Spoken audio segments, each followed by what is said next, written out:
नमस्कार, मैं हूं कपिल और आप देख रहे हैं नेक्स्ट नाइन न्यूज। अगर ज्योतिरादित्य सिंधिया की बात करी जाए तो मध्य प्रदेश में फिलहाल वो ऐसा चेहरा हो चुके हैं कि जिनके बगैर ना ही राजनीति होती है और ना ही जो है वो बयानबाजी का दौर आगे चल पाता है। कमलनाथ कहते हैं कि सिंधिया कोई तोप नहीं है। सिंधिया जब मंच पर पहुंचते हैं, वीडी शर्मा उनके साथ होते हैं, शिवराज साथ होते हैं, तो वो जब वीडी शर्मा मंच पर बोलने जाते हैं तो माइक पर हाथ रख देते हैं। इसको लेकर सियासत तेज हो जाती है और ये माना जाता है कि सिंधिया वापस से उसी तरह के सुर अपनाएंगे जिस तरह वो कांग्रेस में दिखाई देते थे, क्योंकि बीजेपी में आने के बाद वो काफी नरम नजर आ रहे हैं। और कार्यकर्ताओं की अगर बात करी जाए, जिस तरीके से जो कैबिनेट की विस्तार होना था उसमें कहा जा रहा था कि कुछ ऐसे मंत्री हैं जो सिंधिया समर्थक हैं, कुछ ऐसे मंत्री हैं जो शिवराज समर्थक हैं, लेकिन दोनों पर गाज गिरना तय था। लेकिन अभी तक ऐसा होता हुआ नजर नहीं आया है।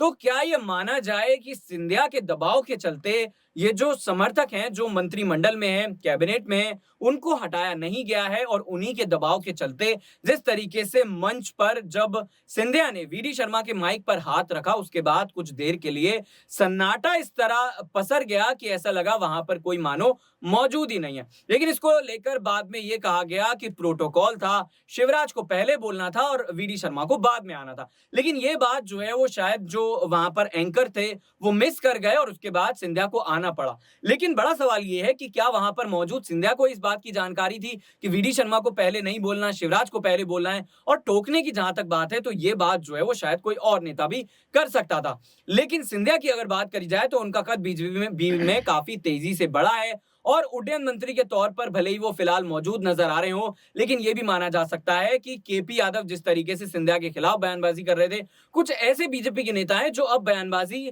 विरोध में नहीं बल्कि समर्थन करते हुए सिंधिया का नजर आ रहे हैं। उन्हें शायद एहसास हो चुका है कि आने वाले वक्त में सिंधिया ही बीजेपी की मध्य प्रदेश की कमान संभालते हुए नजर आएंगे। फिलहाल हमारी इस खास पेशकश में इतना ही। आपका जो कुछ सोचना हो, राय प्रतिक्रिया अपनी कमेंट बॉक्स में जरूर बताइएगा।